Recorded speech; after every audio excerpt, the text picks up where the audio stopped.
Je suis née à Alger. Ma maman est suédoise, était suédoise, puisque elle était venue à Alger comme danseuse, et puis elle est devenue professeure de danse. Et puis mon papa était d'Algérie, puisque ma famille était arrivée en 1830, avec d'une part les militaires du côté de ma grand-mère, et d'autre part la colonie de peuplement des paysans très pauvres du Béarn qui sont venus avec leur bétail. Donc voilà, ils se sont installés à Guelma. Mon père est né à Guelma, et puis mon grand-père avait fait ses études à Délices, et il est rentré dans les ponts et chaussées. Il a été nommé à Alger, donc mon père et mon oncle ont fait leurs études à Alger. Et votre père, il faisait quoi? Alors mon papa est rentré dans l'administration française aussi. Il était contrôleur aux allocations familiales, mais je pense qu'aujourd'hui on dirait qu'il travaillait à l'URSSAF. Parce qu'il s'occupait, il allait voir les commerçants pour savoir un petit peu comment ils déclaraient leurs employés, etc. Donc il avait un statut un peu particulier. Il faisait le lien entre les histoires de tribus, des Mozabites dans la Casbah. Et alors mon père a eu ce statut un peu particulier d'être rentré dans la Casbah à tout moment de la guerre. Et quand il est retourné, on est parti le 22 juin 1962, il y a des dates dont on se souvient, en bateau. Et mon père est retourné, on a pu par bonheur déménager. Donc il est retourné en septembre pour déménager. Et là, il est allé voir un petit peu ses connaissances à la Casbah, et il a appris qu'en fait, il ne risquait rien quand il allait dans la Casbah, parce que quelqu'un le suivait armé pour le protéger. Alors ça l'a beaucoup touché. Moi, je suis retournée aussi en Algérie par 2 fois, et j'ai eu cette expérience extraordinaire avec mes amis de me promener dans les ruines de Tipaza qui sont si belles au bord de l'eau. Et là, une dame m'entend parler français, elle s'approche de nous, je ne l'avais jamais vue, et elle me dit « Madame, vous êtes française ?» J'ai dit « Oui, mais je suis née ici. » Elle me prend dans ses bras, et elle me dit « Madame, bienvenue chez vous. » Et alors ça m'a beaucoup émue. Vous êtes partie à quel âge, vous, d'Algérie? Je suis partie à 14 ans et demi. Donc voilà, j'ai eu 15 ans en septembre, cette année-là. Et je suis arrivée à Toulon parce que nous avions des cousins ici, mon oncle qui s'est installé ici aussi.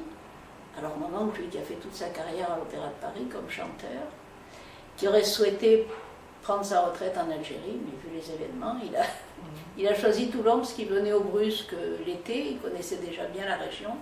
Donc on a été rapatriés chez mon oncle, on est resté chez lui le temps de récupérer les meubles, l'appartement, tout ça. Et puis mon père a pu acheter cet appartement, merci papa, j'ai hérité de mon père. Donc voilà. Vous êtes fille unique donc? Je suis fille unique, oui, oui. Mes parents m'ont eu très tard, donc il n'était pas question qu'il y en ait un autre. Ouais, mais voilà. Et ensuite, à Toulon, vous avez fait quoi? Alors à Toulon, je suis rentrée au lycée Bonaparte, j'ai fait des études, et puis j'ai eu envie d'être éducatrice spécialisée, donc je suis allée à Marseille, parce qu'à l'époque, il n'y avait pas d'école sur Toulon. J'ai eu mon diplôme à Marseille, puis je suis restée à Marseille. J'ai vécu quelques années à Marseille, et là j'ai rencontré mon compagnon, le père de mes enfants, et on est revenu sur Toulon pour différentes raisons. On a pu récupérer l'appartement quand mon papa est décédé. Et donc on est revenu sur Toulon avec Laurent, qui avait déjà un fils, Vincent, qui habitait avec sa maman, mais avec qui j'ai des contacts très, très forts. Et donc, quand sa femme est tombée enceinte, il m'a dit « Tu vas être grand-mère ».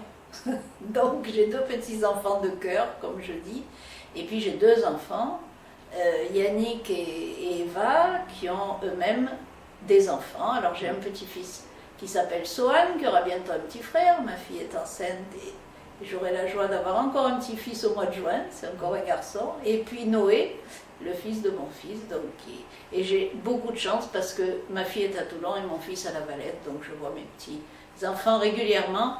Moins ceux de Vincent puisqu'ils habitent Paris. Mais enfin, on est très très très liés. Donc ça c'est merveilleux. Et vous avez continué votre métier d'éducatrice spécialisée à Toulon? C'est mon métier. Je l'ai beaucoup aimé ce métier. Et je continue d'ailleurs à faire du bénévolat. Dans quelle association? À Archaos. Je suis la dame du vendredi. Je vais tous les vendredis matins être à l'accueil à Archaos. J'étais pendant longtemps, mon dernier poste était à la VAF au relais à la Seine aussi avec des SDF.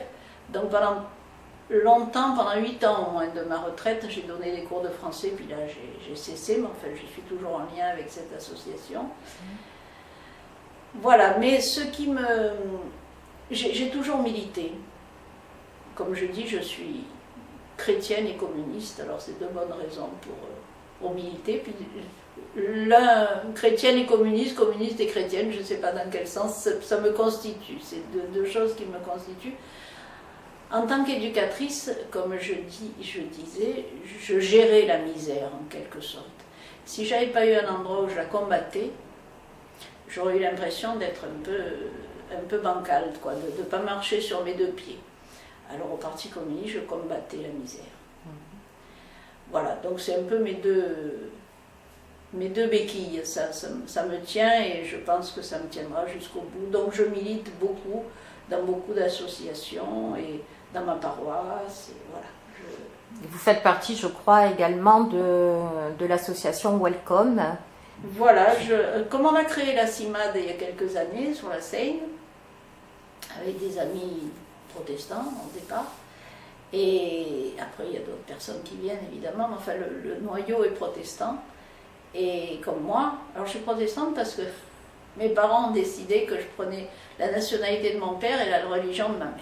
Donc voilà, ça s'est fait comme ça, un peu arbitrairement. Voilà, mais je ne regrette pas du tout, je suis bien comme protestante, réflexion faite. Oui, alors le réseau Welcome s'est greffé un petit peu sur la CIMAD. Et là, moi, bon, je vis seule, mes enfants sont partis, j'ai une chambre d'amis, donc je peux accueillir quelqu'un. J'ai eu la chance d'avoir Emmanuel qui venait du Nigeria, et en ce moment, j'ai Youssif qui vient de l'Irak. Alors, ce sont des demandeurs d'asile. Demandeurs d'asile, voilà. Pas des migrants.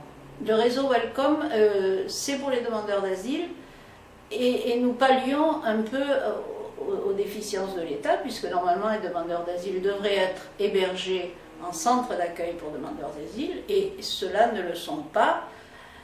Donc, si on ne les hébergeait pas, ils seraient à la rue. Ce qui est quand même pas... Ils arrivent comment sur Toulon? C'est l'OFI. Hein. Alors, par exemple, Youssif avait rejoint son père, qui était là provisoirement, qui est reparti, qui compte revenir, enfin voilà, et qui était à Toulon, qui faisait des études de doctorat d'ailleurs à Toulon, hein, c'est important. Et par contre, Emmanuel est arrivé à Paris, il pensait lui aller en Allemagne, ça n'a pas pu se faire, il est retourné à Paris. À Paris, on lui a dit, vous allez à Toulon. Mais on ne lui a pas dit où il devait aller. Donc il est arrivé comme ça à la gare. Il a passé 12 jours à la rue avant que quelqu'un lui dise, mais il faut aller à l'OFI. Et à l'OFI, on lui a dit... L'OFI, c'est quoi? L'Office français de l'immigration, qui n'est plus à Toulon maintenant, ça a fermé, donc ils sont obligés d'aller à Nice. Enfin, c'est un périple incroyable.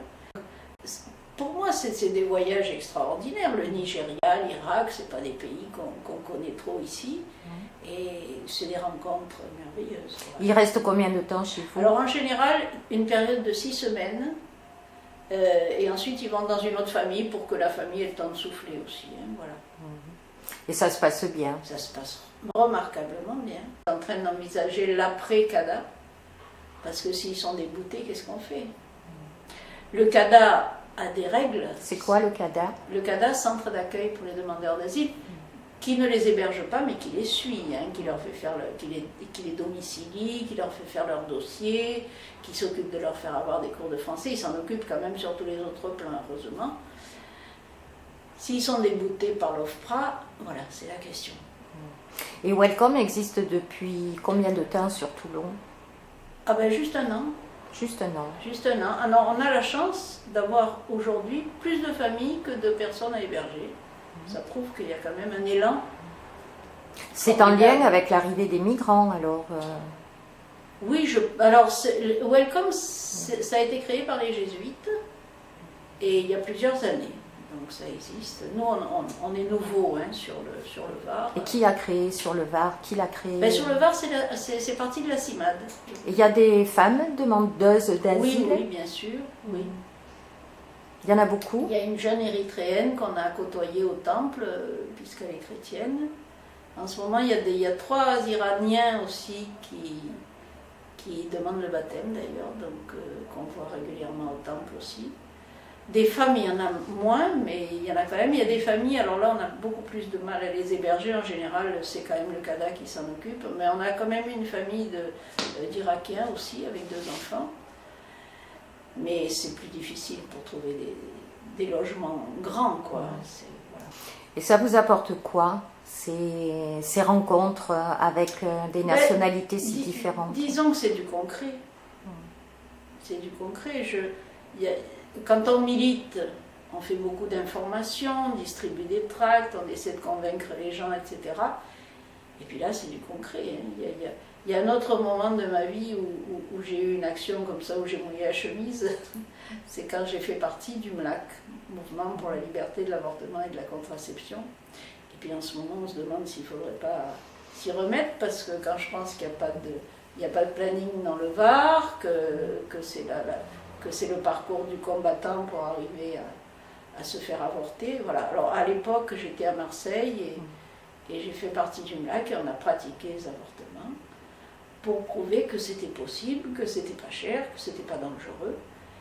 Et c'est comme ça parce que je rends évidemment grâce à Simone Veil d'avoir fait passer la loi, mais s'il n'y avait pas eu toutes ces batailles avant, s'il n'y avait pas eu les 343 salopes qui ont dit oui, moi j'ai avorté, s'il n'y avait pas eu toute cette bataille du MLAC sur le terrain, je pense que la loi ne serait pas passée.